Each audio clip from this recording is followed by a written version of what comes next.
thanks so much for the introduction, and thanks for having me. I'm presenting some ideas that figure into that book that I'm writing right now. So it's still a work in progress, so it'll be nice to hear your feedback. I'm actually presenting 2 chapters in one, so I might go by it a little bit quick, but I'll try and make it understandable. So there are different ways of conceiving of the principal aim of metasemantic theory. Here I'm going to be concerned with one in particular, which is associated with David Lewis. And on this conception, metasemantics aims to answer the question, what makes it the case that a language L belongs to a community C? So my use of metasemantics is purely stipulative. There are many other ways that people frame the theoretical question that's underlying this field, but this is how I'll be using it following David Lewis. So metasemantics is the topic of the talk, and so is sociolinguistics. And sociolinguistics is the study of the way that language relates to a society. So insofar as society is something like a community or a network of communities, when we look at these definitions, we should expect that these domains of inquiry should be mutually informative. And the aim of my talk is to argue that empirical work in sociolinguistics can be used to test the predictions of metasemantic theories. And specifically, I'm going to be focusing on sociolinguistic data relating to language change and how it can be used to test the predictions of David Lewis's influential conventionalist metasemantic theory. So I'm just going to give a brief presentation of Lewis's theory of convention, and then we'll look at how he applies this to the case of language in particular. So he draws from ideas from game theory, most notably from Schelling, to develop a general theory of convention. And then he uses this theory as the basis for an account of the specifically linguistic conventions that underlie public language use. So he suggests that conventions are developed to solve particular types of games of interdependent decision, which we'll call strategy games. And strategy games are those, they're situations involving multiple agents where each agent's preferred action depends on what they expect the others in the situation to do. So suppose that you and I both want to meet for lunch. Each of our preferences about our lunch venue will depend on what we expect the other to do. So if I expect you to go to the sandwich shop, I'll prefer to go there, but if I expect you to go to the falafel truck, I'll prefer to go there instead. And your preferences are similarly dependent on what you expect me to do. The label strategy might invoke the idea of conflict or competition, but this need not be the case. Rather, strategy games can fall anywhere along a scale between and including what Thomas Schelling calls pure collaboration games, in which agents stand or lose together, and zero-sum games in which each agent's loss is the other's gain. And Schelling refers to strategy games located in the middle of the scale as mixed motive games because they involve both elements of collaboration and of competition.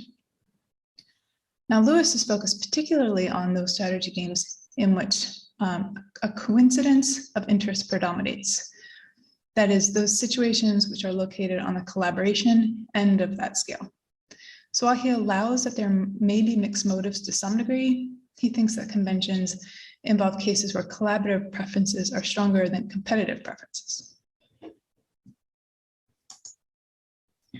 So conventions arise when a group of agents develop a regularity of solving a recurring strategy problem in the same way over an extended period of time.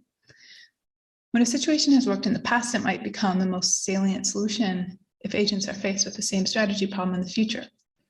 Each agent will expect the others to choose the most salient solution, which in turn provides them a reason to prefer that same solution themselves. So the more particular solution is adopted, the more agents' expectations and preferences reinforce that behavior. And this is how conventions emerge. So Lewis's account of convention is complex, and many of its details won't be relevant to what I'm doing here. So to keep things simple, I'm just going to set aside those details and use this rough characterization of Lewis's account. So we'll say a convention is a self-reinforcing regularity in behavior adopted as a solution to a strategy problem, characterized by a predominance of interests and sustained by expectations of conformity.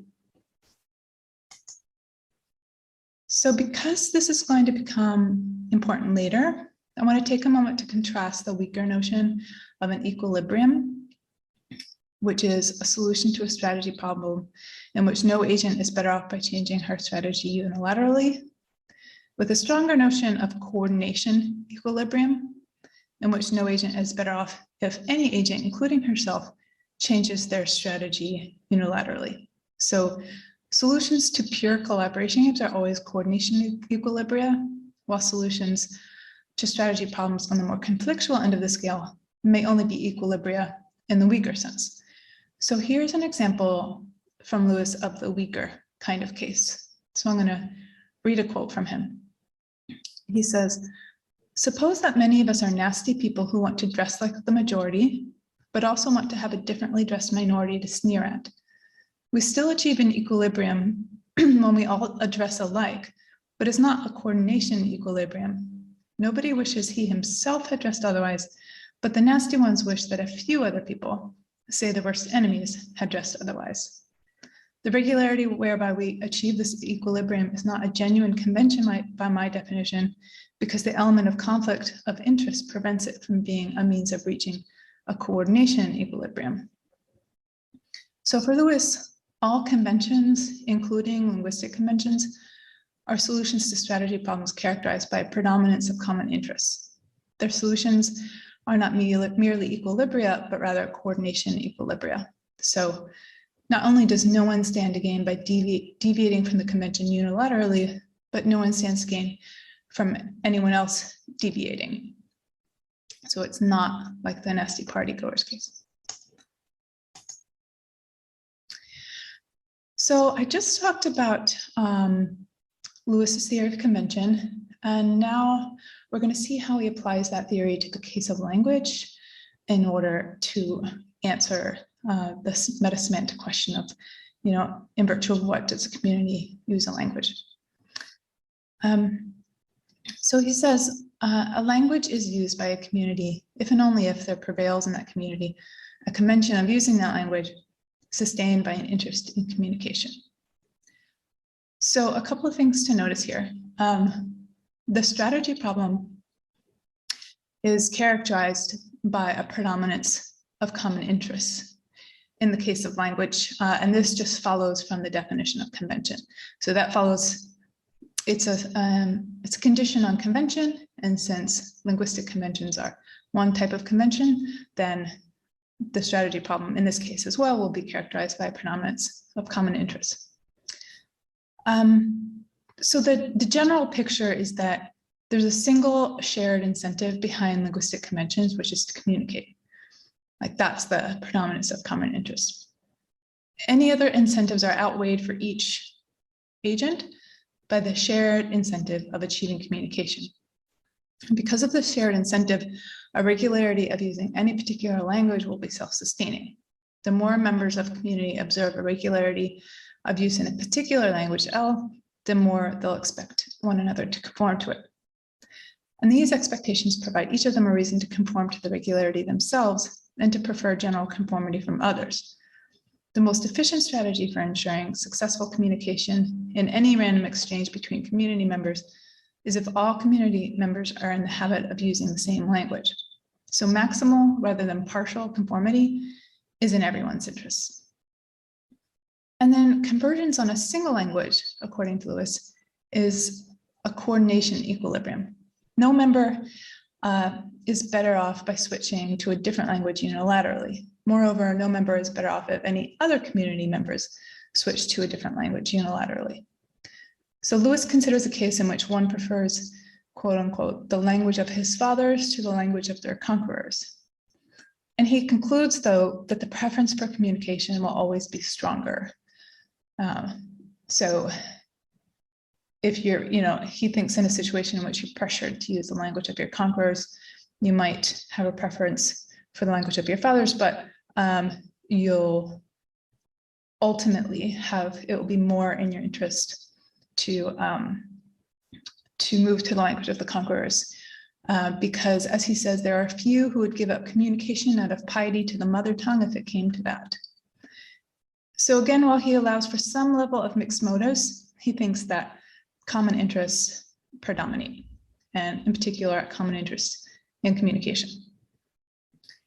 Now, he characterizes use in L in terms of exchanging information in L, roughly asserting and believing contents in L. And he gives a more precise analysis of information exchange, famously in terms of truthfulness and trust, where truthfulness corresponds roughly to assertion and trust corresponds roughly to successful uptake of assertion. But for my purposes, I'm going to abstract away from those details because for me, the main point is that on Lewis's view, we solve the problem of communication when we're able to coordinate on a single language to exchange information, which suggests that he's thinking of communication and information exchange as roughly one and the same. So my proposal, which is very much a Lewisian proposal, so I'm not so much critiquing Lewis. Generally, I'm critiquing certain aspects of his view because I think overall the view is really good, and but I'm suggesting some changes to it. So the changes I want to make are to weaken the account in two ways. So the first way is that I think we should leave the strategy problem open. So I've just sort of crossed it out up there in the definition. So I think there could be many strategy problems, and I'm going to show that communication is entailed by the account, but it's not the only one that is. And then I'm going to allow that strategy problems can range from pure cooperation to pure conflict. There's no restriction to common interests, right? It doesn't have to be on the collaborative end of the scale. And finally, what I'm doing in my book, but what I'm going to set aside here is to analyze use in L in terms of attention direction rather than information exchange. But it's a bit of kind of an independent moving part. So I'm going to set that aside. And for here, I'll just be focusing on the first two issues, leaving the strategy problem open, leaving it open that there can be many, and leaving it open that the strategy problem can be anywhere along the range of from cooperation to conflict. For the moment, we can just think of, I'm not going to give an analysis of use in L, but I think we can just, for the purposes of thinking through the ideas, use a neutral stand-in. So we can just think of use in L as encoding and decoding contents in the language L. Okay, so now that the big picture's on the table, I want to start thinking about the predictions regarding language change that we'd expect from the Lewisian theory. There's in particular two claims that I want to challenge. So, like I said before, the two claims are that linguistic conventions serve to solve a single strategy problem of communication, and that this strategy problem is characterized by a predominance of common interests. So I'm going to look at some sociolinguistic data that challenges that. But first, I'm going to talk a little bit about language change. So there are a lot of different drivers of language change, but I'm just going to consider some particularly significant ones. So linguists distinguish between internal and external drivers of change. So internal drivers of change. As Lewis notes, some conventions are better than others. He thinks that they're arbitrary to some degree, but not arbitrary in the sense that some can't be better than others. They're only arbitrary in the sense that another could have worked just as, maybe not just as well, but another could have worked. So change occurs because we are always moving gradually towards better conventions, in particular, those which are more efficient and those which have more communicative power. So communicative efficiency and communicative power constantly trade off against one another in a process of language building and language erosion. So that's what we're going to call internal. It's just sort of about making the language better. External drivers of change are changes in language that are driven by changes in contact with other agents. So we expect different things from different people based on what we know about them and our observations of their behavior. So a change in who we're in contact with can alter our expectations about others' linguistic behavior, leading to an alteration in our own linguistic behavior, since our own behavior is conditional on what we expect others to do. So putting that all together, here's what I think we'd expect the Lewisian picture to predict. So for one, I think it would predict that there would be no divergence without distance, which is to say, no divergence in a language that doesn't result from diminished contact between language users. So if communication were the only strategy problem that public language emerged to solve, as Lewis suggests, we wouldn't expect to see linguistic divergence without a change in frequency of contact. That's because that would decrease rather than increase communicative efficiency. It would suggest that there are competing interests at play, that public language is serving some function other than communication. Divergence without distance would also contradict the assumption that the interests of community members are aligned, leading them to have a general preference for general conformity. There would not be divergence if everyone preferred that everyone converge on the same language, unless that divergence resulted from diminished contact. So just a side note on why you might expect that to come from diminished contact. Well, because if there was decreased contact between two communities, say one community split into two and they stopped talking to each other, then internal drivers of change might send them off in different directions. Like that's why you have different accents in the UK versus Australia versus the US. There's no single right way for a linguistic convention to undergo developments that increase its communicative efficiency and power. There are different ways to do the same thing. So if two communities separated, those developments would be independent and would probably go in different directions. But if there were no change in contact, we'd expect any such internal changes to be uniform across the community. So no divergence. That's the main point. So the second prediction is that on Lewis's account, we'd also expect that there will be no non-neutral convergence or no convergence along socioeconomic lines. So now I'm thinking of two communities coming together rather than moving apart. So on the Lewisian account, if two communities came together, we'd expect their languages to converge, given they have a shared interest in communication. But if communication were the only function of public language, as Lewis would have it, we would not expect the convergence between their languages to pattern asymmetrically along socioeconomic axes, because that would suggest that there were competing socioeconomic interests contributing pressure towards converging on the language of one group in particular. And moreover, such asymmetries also suggest a lack of common interest. If language was serving the same function for everyone, and everyone was receiving roughly the same payoff with respect to different options, we would expect the convergence would be neutral with respect to social identity and socioeconomic status. But the thing is that we do see these things, and they are fairly common.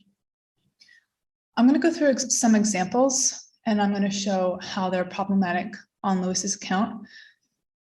And I'll also show how they can be accommodated on the proposal which drops the two problematic Lewisian assumptions I've identified. Namely, the first one, that the only strategy problem public language solves is communication, and the second being that the strategy problem is characterized by common interests. In order to do this, I'm going to give some how possibly stories. So I'm going to suggest particular strategy problems other than communication that language might be used to solve in these particular cases, and I'll suggest particular incentive structures that are not predominated by or where there's not a predominance of common interests. But my argument doesn't depend on these how possibly stories being true. I assume that the details will be different and more complex than what I suggest. The main point is that I want to show that when we drop the Lewisian assumptions, we at least gain the resources to explain these patterns of change.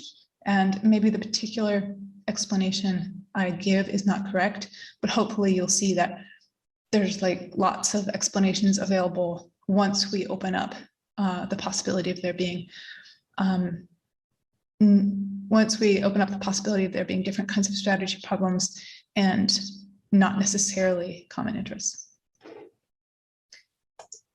So the first case is, finally figured out how to move the screen. The first case is the northern cities shift. And that is one of the most drastic and important changes in English pronunciation in centuries. It's occurring around the Great Lakes area from about Milwaukee to Syracuse. And the change is in the pronunciation of vowels. It's called a chain shift because vowels tend to change together. A change in one causes sort of a domino effect on the others because like there's only a certain amount of room in your mouth for them all and they have to be separate so words don't become ambiguous. It's unclear exactly when this change started, but it was first documented by linguists, most notably William Labov in the 1960s. One hypothesis for the cause of the change, and this is compatible with others since often causes of language change are complex and multifactorial, is that it was a linguistic version of white flight.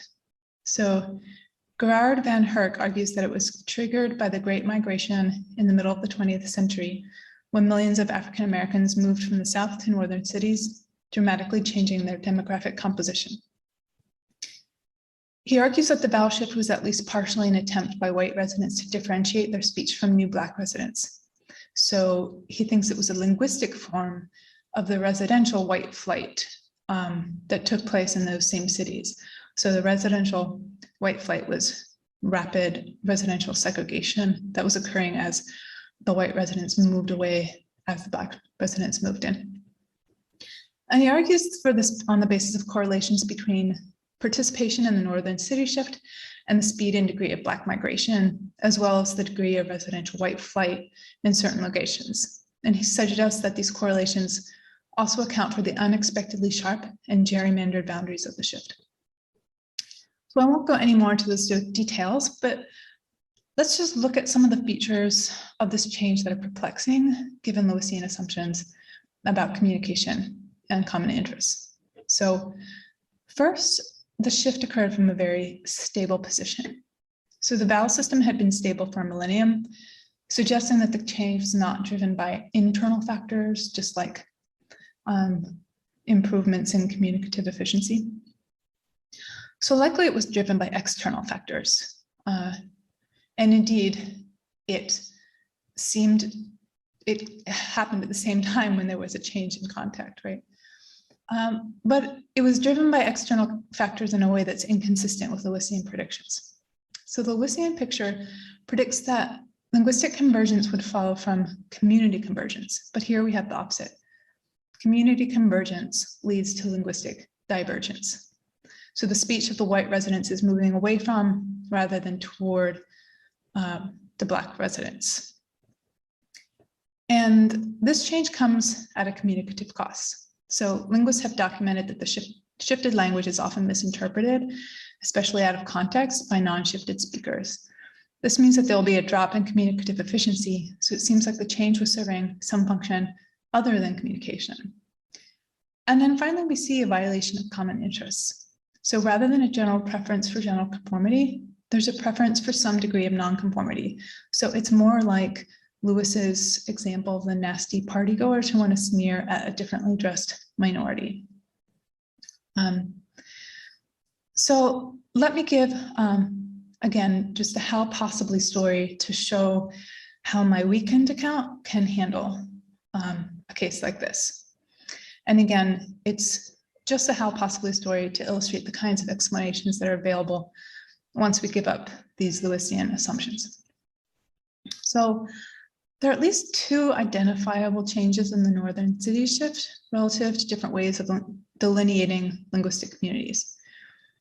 So let's first focus on the white subcommunity, whose language changed from L to L1. So I've got the white subcommunity in dots and the black subcommunity in lines. And then the bigger circle is supposed to be the community is constituted by both of them. So let's focus just on the change that occurred in the white subcommunity. So that would be a change from L to L1. We can assume for illustration that this change involves multiple strategy problems with aligned payoff structures, just when we focus on the white community. So there's two strategy problems in particular: communication and establishing social identity in opposition to new Black residents. We can assume that among the white community, the payoff structures regarding each of these strategy problems is roughly aligned. Again, this is an idealization.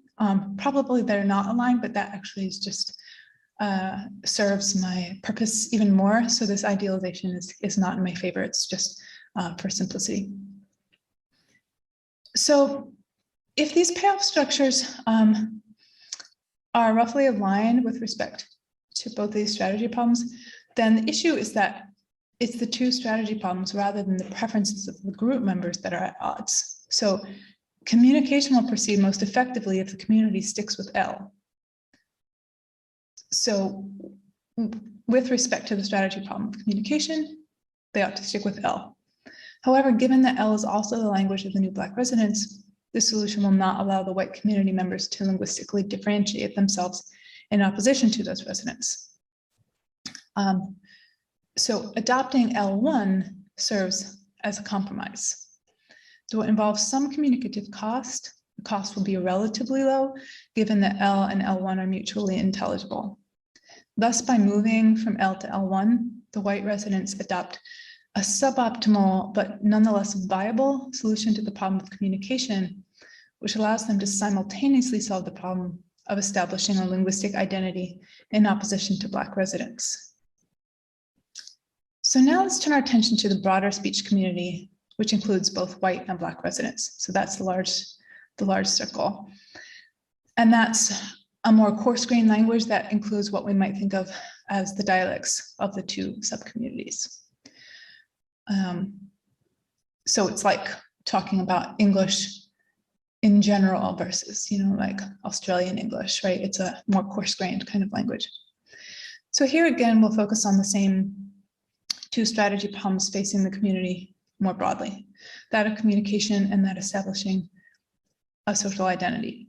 So with respect to the strategy problem of communication, we can suppose for simplicity that their payoff structures are aligned.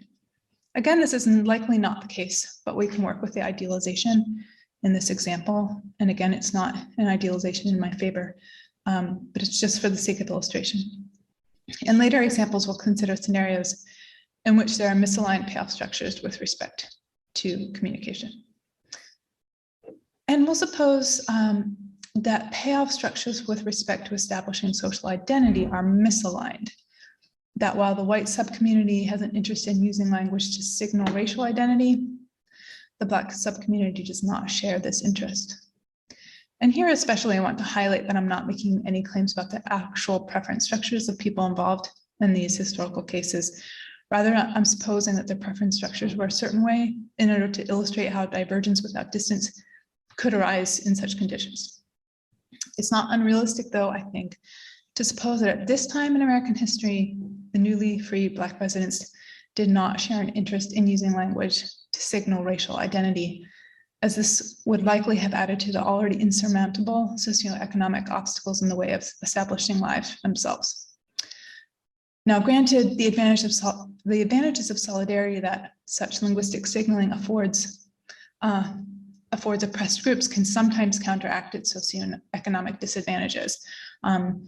But I'm going to set that aside and we'll consider that kind of scenario later. Okay, so a similar phenomenon, which was also documented by William Leboff, And it's very structurally similar, actually, which is why the picture looks the same. This involves language change on Martha's Vineyard, which is an island off Cape Cod. So in the 50s and 60s, this island was in the process of transforming from a traditional rural fishing economy to one more reliant on tourism. Increased contact with mainlanders initially confirmed Lewisian predictions in the sense that the speech of the islanders started to converge with that of the mainlanders. However, in the 60s, LaBeouf found that many young islanders, specifically those working within the previously autonomous island fishing and farming industries, whose livelihoods were being threatened by the mainland-dependent tourist economy, started to speak more like their grandparents. In other words, they started to undo the convergence with the mainlanders by taking on patterns of speech that were characteristic to the island prior to the convergence. So like in the case of the Northern City Shift, sociolinguists hypothesized that this change was driven by the desire to establish social identity among one group in opposition to another. So the islanders were using language as a symbol of solidarity with one another as islanders in opposition to mainlanders who posed a threat to their economic system and way of life. So again, there are features that go against the Lewisian predictions we discussed. So there's divergence without distance. So the change doesn't seem to be driven by internal factors, or else you'd expect to see it occurring fairly uniformly across the population.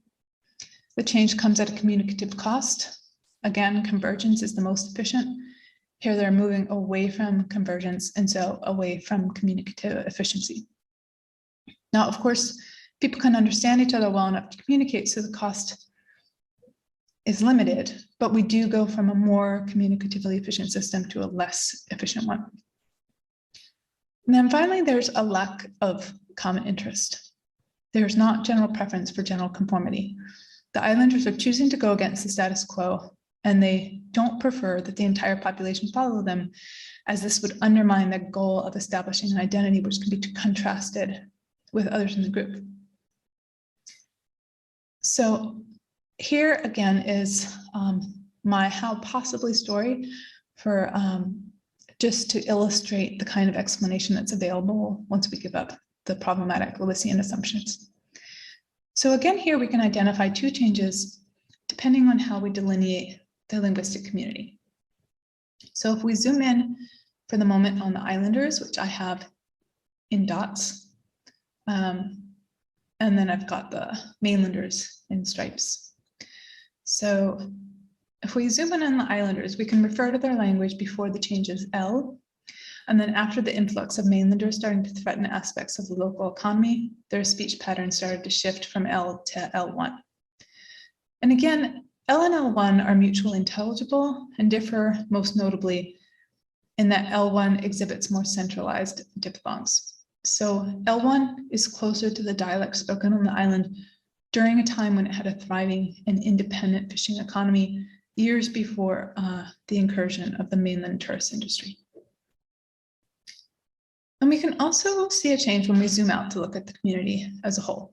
So as in the case of linguistic white flight, the change in the language of the broader community is a function of the change in the subcommunity.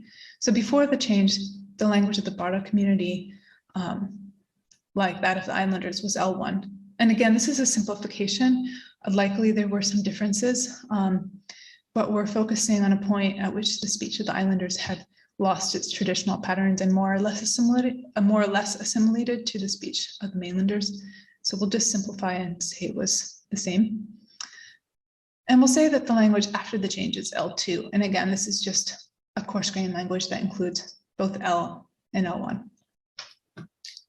So when we're focused on the broader speech community, we can again identify at least two strategy problems driving the change. So focusing on the subcommunity of islanders,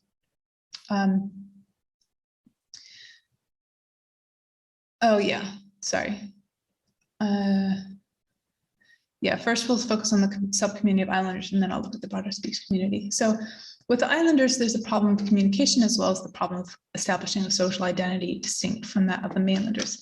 So it looks a little bit like the white flight case. We can assume that the payoff structures of the members of this group are roughly aligned with respect to both of these strategy problems. As in the case of white flight, however, the two strategy problems themselves are at odds. So communication will proceed most effectively if the community sticks with L. However, given that L is also the language of the mainlanders, this solution will not allow the islanders to linguistically differentiate themselves in opposition to that group. So adopting L1 serves as a compromise. It imposes a small manageable cost to communication while allowing for a linguistic identity that can be distinguished from that of the mainlanders. And then when we turn our attention to the broader speech community that includes both islanders and mainlanders, we have a case of multiple strategy problems and misaligned payoff structures. So with respect to the strategy problem of communication, we can suppose for simplicity that their payoff structures are aligned, that both the islanders and the mainlanders must be able to communicate with each other for economic reasons. Again, it's a simplification, but we can just go with that for now. Though the islanders leading the sound change are those most likely to express resentment about the tourist industry, their livelihoods are nonetheless dependent on it. So we can suppose that the payoff structures with respect to establishing social identity, though, are misaligned in the sense that only the islanders have something to gain from signaling their identity through speech. Again, this is just a supposition that I'm using to illustrate how divergence without distance could arise in such conditions, but I think it's a reasonable assumption. So in the competition for the control of resources between islanders and mainlanders, the mainlanders have a safe lead. It's only the islanders who have an incentive to resist the status quo, and they must be able to build connections and solidarity in order to do so, and language is one tool for achieving that. So this case is very similar to the last one, except that here it's the less powerful group that's driving the divergence.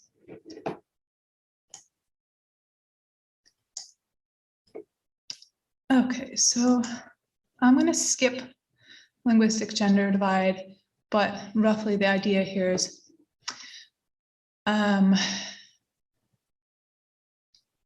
yeah, like both groups basically are moving away from each other. Both groups have an interest in signaling identity.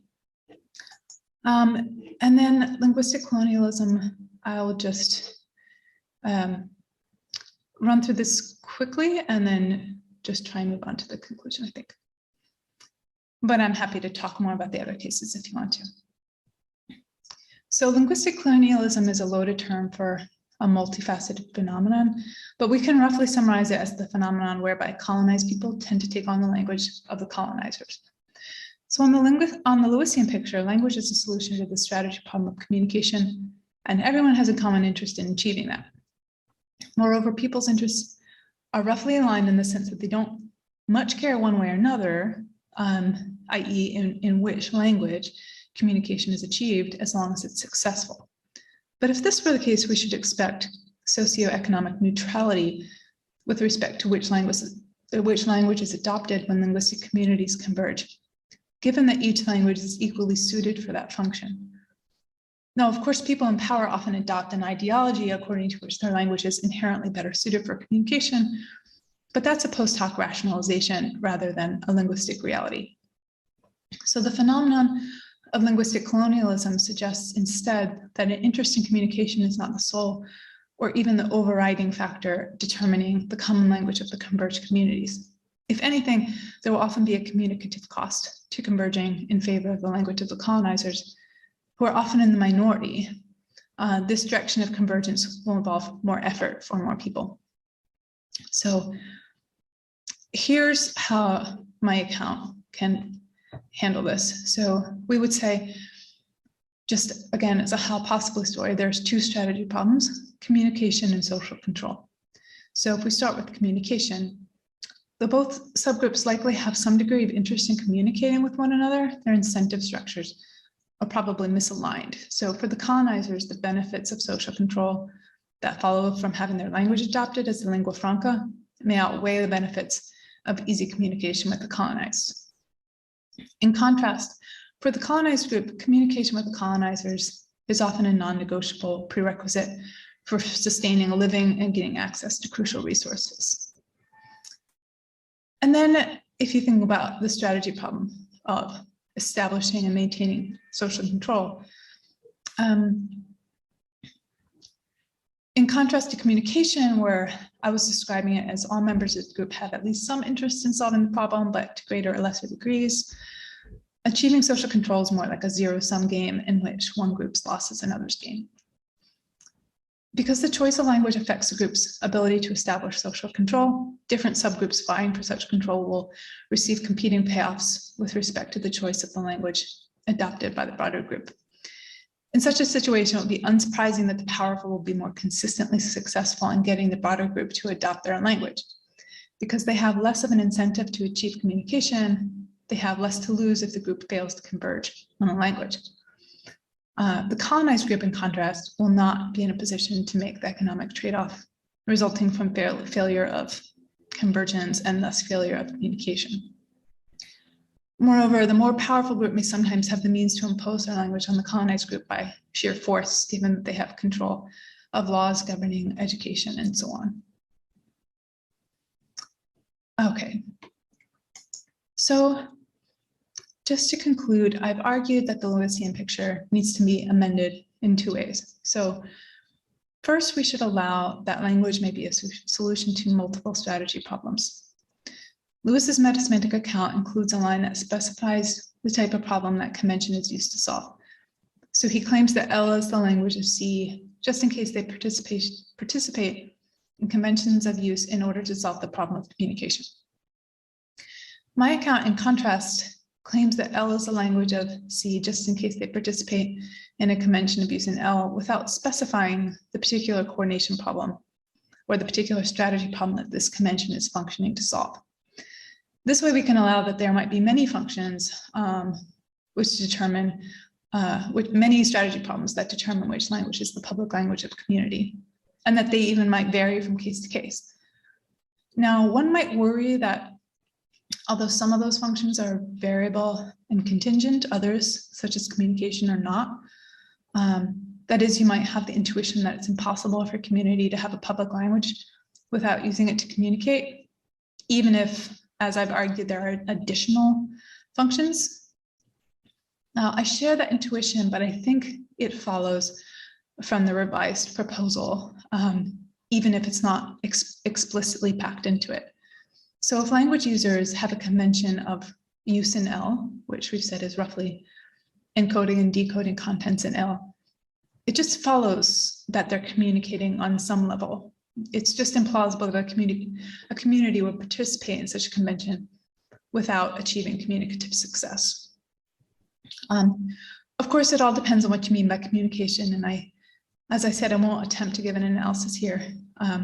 But on most accounts, it involves the transmission of a thought from one mind to another, roughly, which happens when an act of coding and decoding a content is successful. So if we decline to specify the particular strategy problem that language is used to solve in the definition of our metasemantic theory, I think we'll still get the result that it's necessarily used for communication, while also allowing flexibility regarding other strategy problems that it's functioning to solve. And these strategy problems may include the ones discussed here, like establishing and maintaining social control and social identity. But I'm also assuming that there are others out there that I haven't talked about here. And we leave room to sort of discover what those might be. But we also preserve the intuition that communication plays a privileged role in determining the language that we use, without committing ourselves to the idea that it's the only one. And secondly, I've suggested that public language does not always arise from common interests. So while the theory preserves Lewis' idea that language use involves a game of interdependent decision-making, it diverges from Lewis in assuming that this game is fully cooperative, at least necessarily fully cooperative. Rather, it may fall anywhere on the scale between full cooperativity and full conflict. And there may also be cases that are a mixture of extremes where subgroups are fully cooperative with each other in their participation in a zero-sum game against another subgroup. So it could be really complicated. what Lewis took to be the basic case, I suggest we take as a limiting case. So it's sort of surprising to me that Lewis relies so heavily on Schelling while missing his warnings about idealization. So Schelling criticized the orthodoxy for taking the limiting case of cooperation as the starting point for theorizing about strategy games. And he pointed out that many, and perhaps most, strategy games involve at least some element of cooperation. And then Lewis sort of went to the opposite extreme and assumed that strategy games involved in conventions were characterized generally by cooperation. But he thereby seemed to miss a major point that Schelling was trying to make, which is by taking a limiting case as the general case rather than a special one, we might sort of miss out on like what's really going on in the phenomenon. So my account draws from Lewis by taking languages to be a solution to a repeated strategy problem, but takes on more of Schelling's insights about the dangers of idealization and about taking edge cases to be the norm. Okay, thanks so much for your attention. I look forward to your comments.